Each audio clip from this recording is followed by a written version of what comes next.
I have said it before, but it's worth repeating. Financial intelligence is made up of these four main technical skills. 1. Accounting. Accounting is financial literacy or the ability to read numbers. This is a vital skill if you want to build businesses or investments. 2. Investing. Investing is the science of money, making money. 3. Understanding markets. Understanding markets is the science of supply and demand. Alexander Graham Bell gave the market what it wanted. So did Bill Gates. A $75,000 house offered for $60,000 that cost $20,000 was also the result of seizing an opportunity created by the market. Somebody was buying and someone was selling. 4. The law. The law is the awareness of accounting, corporate, state, and federal regulations. I recommend playing by the rules. It is this basic foundation or the combination of these skills that is needed to be successful in the pursuit of wealth, whether it be through the buying of small homes, apartment buildings, companies, stocks, bonds, precious metals, baseball cards, or the like. A few years later, the real estate market rebounded and everyone else was getting in.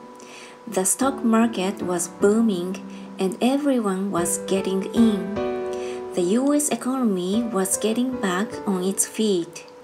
I began selling and was now traveling to Peru, Norway, Malaysia, and the Philippines. The investment landscape had changed. We were no longer buying real estate. Now I just watch the values climb inside the asset column and will probably begin selling. I suspect that some of those 6 little house deals will sell, and the $40,000 note will be converted to cash. I need to call my accountant to be prepared for cash and seek ways to shelter it. The point I would like to make is that investments come and go. The market goes up and comes down. Economies improve and crash. The world is always handing you opportunities of a lifetime, every day of your life, but all too often we fail to see them. But they are there. And the more the world changes and the more technology changes, the more opportunities there will be to allow you and your family to be financially secure for generations to come. So why bother developing your financial intelligence? Again, only you can answer that. I know why I continue to learn and develop. I do it because I know there are changes coming. I'd rather welcome change than cling to the past. I know there will be market booms and market crashes. I want to continually develop my financial intelligence because at each market change, some people will be on their knees begging for their jobs. Others, meanwhile, will take the lemons that life hands them, and we are all handed lemons occasionally, and turn them into millions. That's financial intelligence. I am often asked about the lemons I have turned into millions. I hesitate using many more examples of personal investments because I am afraid it comes across as bragging or tooting my own horn. That is not my intention. I use the examples only as numerical and chronological illustrations of actual and simple cases. I use the examples because I want you to know that it is easy, and the more familiar you become with the 4 pillars of financial intelligence, the easier it becomes.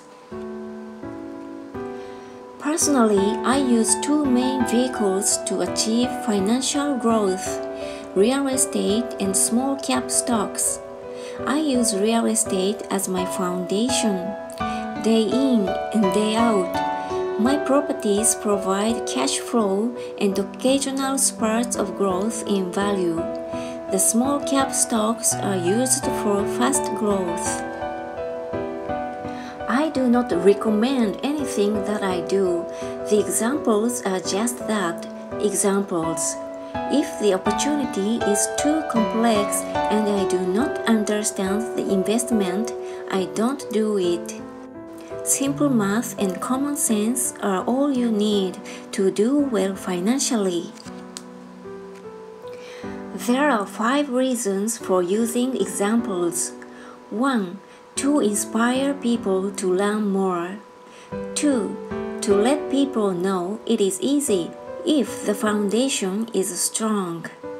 3. To show that anyone can achieve great wealth. 4. To show that there are millions of ways to achieve your goals. 5. To show that it's not rocket science. In 1989, I used to jog through a lovely neighborhood in Portland, Oregon. It was a suburb that had little gingerbread houses. They were small and cute. I almost expected to see Little Red Riding Hood skipping down the sidewalk on her way to Granny's. There were for sale signs everywhere. The timber market was terrible, the stock market has just crashed, and the economy was depressed. On one street, I noticed a for sale sign that was up longer than most. It looked old.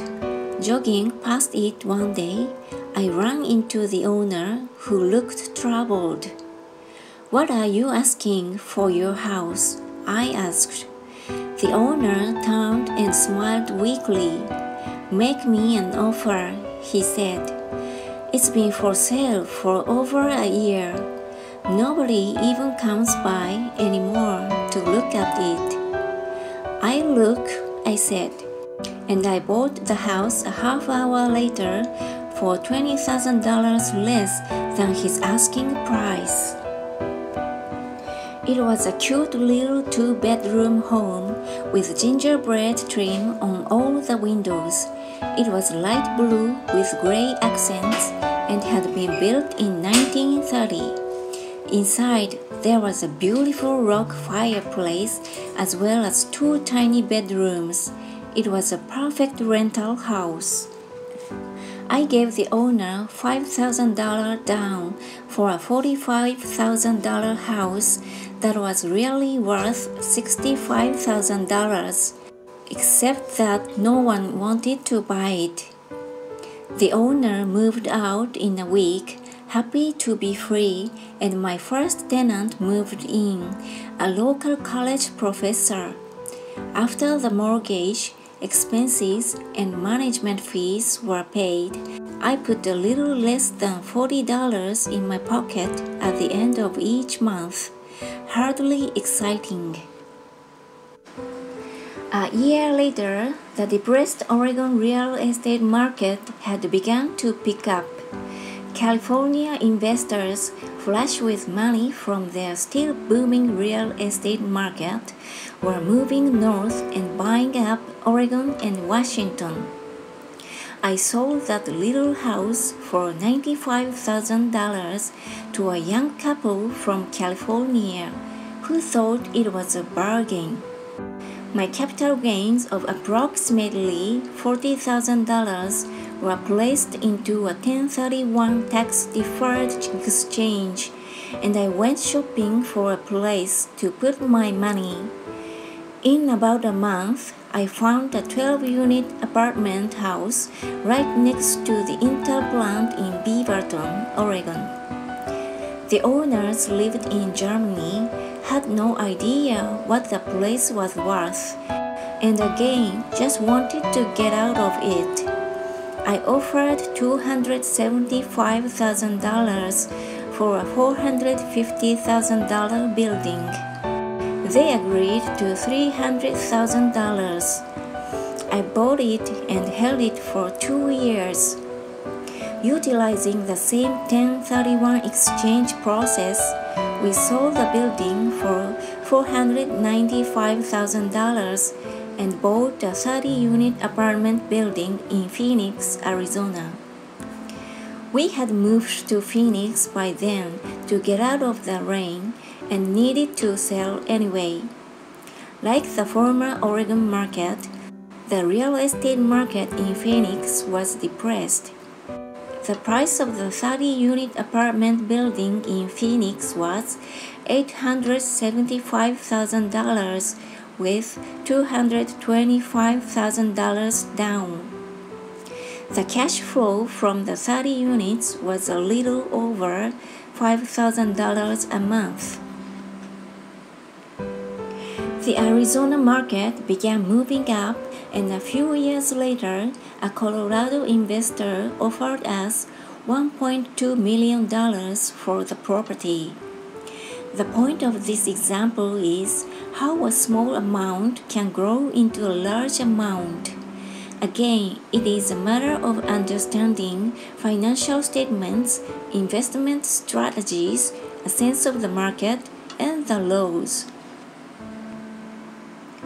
If people are not versed in these subjects, then obviously they must follow standard dogma, which is to play it safe, diversify, and only invest in secure investments. The problem with secure investments is that they are often sanitized, that is, made so safe that the gains are less. Most large brokerage houses will not touch speculative transactions in order to protect themselves and their clients, and that is a wise policy. The really hot deals are not offered to people who are novices. Often the best deals that make the rich even richer are reserved for those who understand the game. It is technically illegal to offer speculative deals to someone who is considered not sophisticated, but of course it happens. The more sophisticated I get, the more opportunities come my way.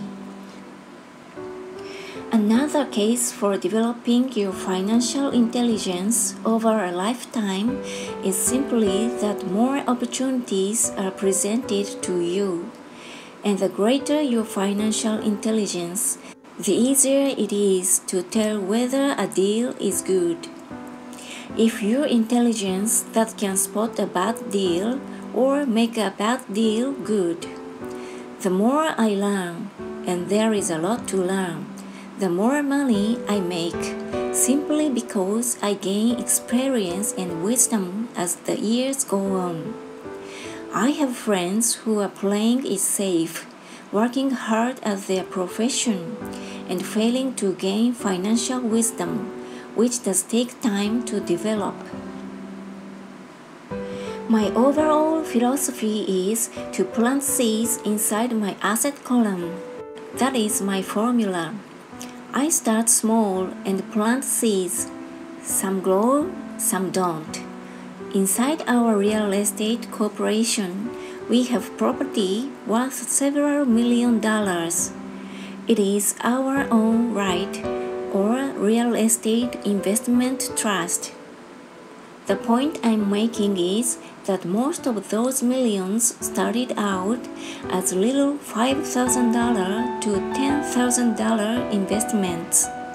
All of those down payments were fortunate to catch a fast-rising market and increased tax-free. We traded in and out several times over a number of years. We also own a stock portfolio surrounded by a corporation that Kim and I call our personal mutual fund. We have friends who deal specifically with investors like us who have extra money each month to invest. We buy high-risk, speculative private companies that are just about to go public on a stock exchange in the United States or Canada. An example of how fast gains can be made are 100,000 shares purchased for 25 cents each before the company goes public. 6 months later, the company is listed and the 100,000 shares now are worth $2 each.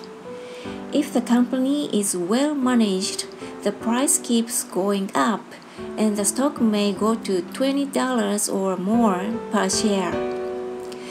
There are years when our $25,000 has gone to $1 million in less than a year. It is not gambling if you know what you are doing. It is gambling if you are just throwing money into a deal and praying. The idea in anything is to use your technical knowledge, wisdom, and love of the game to cut the odds down to lower the risk. Of course, there is always risk. It is financial intelligence that improves the odds. Thus, what is risky for one person is less risky to someone else. That is the primary reason. I constantly encourage people to invest more in their financial education than in stocks, real estate, or other markets. The smarter you are, the better chance you have of beating the odds. The stock plays I personally invested in were extremely high risk for most people and absolutely not recommended. I have been playing that game since 1979 and have paid more than my share in dues. But if you will reread why investments such as these are high risk for most people, you may be able to set your life up differently so that the ability to take $25,000 and turn it into $1 million in a year is low risk for you. As stated earlier, nothing I have written is a recommendation.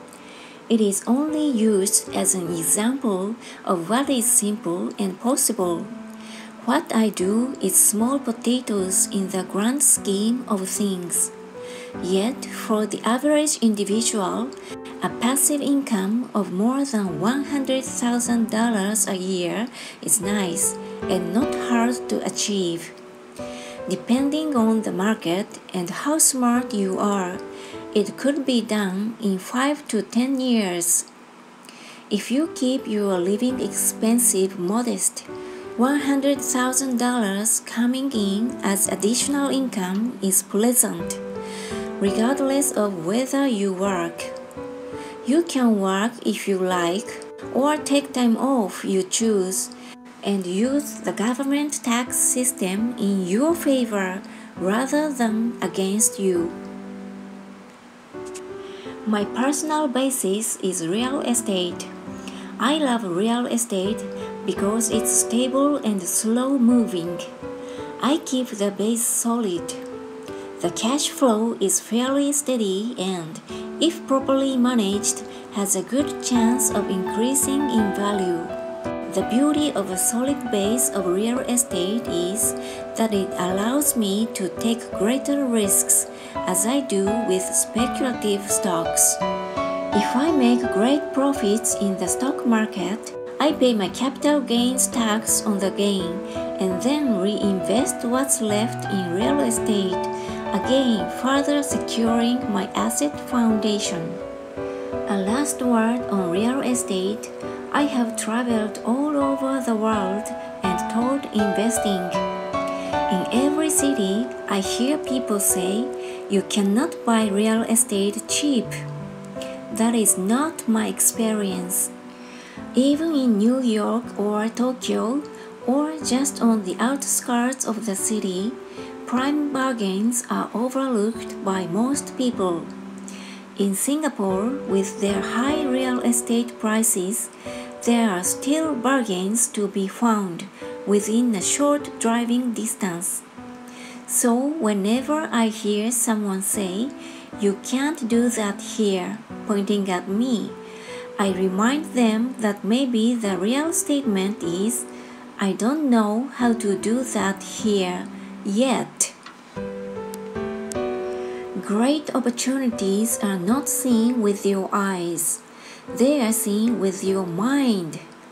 Most people never get wealthy simply because they are not trained financially to recognize opportunities right in front of them. I am often asked, "How do I start?" In the final chapter of this book, I offer 10 steps that I followed on the road to my financial freedom. But always remember to have fun. When you learn the rules and the vocabulary of investing and begin to build your asset column, I think you'll find that it's as fun a game as you've ever played. Sometimes you win and sometimes you learn. But have fun. Most people never win because they are more afraid of losing. That is why I found school so silly. In school, we learn that mistakes are bad and we are punished for making them. Yet, if you look at the way humans are designed to learn, we learn by making mistakes. We learn to walk by falling down. If we never fell down, we would never walk. The same is true for learning to ride a bike. I still have scars on my knees, but today I can ride a bike without thinking. The same is true for getting rich. Unfortunately, the main reason most people are not rich is because they are terrified of losing. Winners are not afraid of losing, but losers are. Failure is part of the process of success. People who avoid failure also avoid success. I look at money much like my game of tennis. I play hard, make mistakes, correct, make more mistakes, correct, and get better. If I lose the game, I reach across the net, shake my opponent's hand, smile, and say, "See you next Saturday." There are two kinds of investors. 1. The first and most common type is a person who buys a packaged investment. They call a retail outlet, such as a real estate company, a stockbroker, or a financial planner, and they buy something. It could be a mutual fund, a rate, a stock, or a bond. It is a clean and simple way of investing. An analogy would be a shopper who goes to a computer store and buys a computer right off the shelf. 2. The second type is an investor who creates investments. This investor usually assembles a deal in the same way a person who buys computers builds a computer. I do not know the first thing about putting components of a computer together, but I do know how to put pieces of opportunities together or know people who know how. It is this second type of investor who is the more professional investor. Sometimes it may take years for all the pieces to come together, and sometimes they never do. It's this second type of investor that my rich dad encouraged me to be. It is important to learn how to put the pieces together because that is where the huge wins reside, and sometimes some huge losses if the tide goes against you. If you want to be the second type of investor, you need to develop 3 main skills. 1. Find an opportunity that everyone else missed. You see with your mind what others miss with their eyes. For example, a friend bought this rundown old house. It was spooky to look at. Everyone wondered why he bought it. What he saw that we did not was that the house came with 4 extra empty lots. He discovered that after going to the title company. After buying the house, he tore the house down and sold the 5 lots to a builder for 3 times what he paid for the entire package. He made $75,000 for 2 months of work. It's not a lot of money, but it sure beats minimum wage, and it's not technically difficult. 2. Raise money. The average person only goes to the bank. This second type of investor needs to know how to raise capital, and there are many ways that don't require a bank.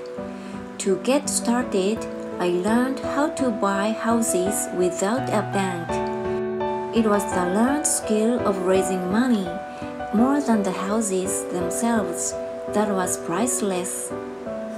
All too often, I hear people say, the bank won't lend me money, or I don't have the money to buy it. If you want to be a Type 2 investor, you need to learn how to do that, which stops most people. In other words, a majority of people let their lack of money stop them from making a deal. If you can avoid that obstacle, you will be millions ahead of those who don't learn those skills. There have been many times I have bought a house, a stock, or an apartment building without a penny in the bank. I once bought an apartment house for $1.2 million. I did what is called tying it up, with a written contract between seller and buyer. I then raised the $100,000 deposit, which bought me 90 days to raise the rest of the money. Why did I do it? Simply because I knew it was worth $2 million. I never raised the money. Instead, the person who put up the $100,000 gave me $50,000 for finding the deal, took over my position, and I walked away. Total working time, 3 days. Again, it's what you know more than what you buy. Investing is not buying. It's more a case of knowing. 3. Organize smart people. Intelligent people are those who work with or hire a person who is more intelligent than they are. When you need advice, make sure you choose your advisor wisely. There is a lot to learn, but the rewards can be astronomical. If you do not want to learn those skills, then being a Type 1 investor is highly recommended. It is what you know that is greatest wealth. It is what you do not know that is your greatest risk. There is always risk, so learn to manage risk instead of avoiding it. If you like this video, give me a thumbs up and subscribe. Thank you!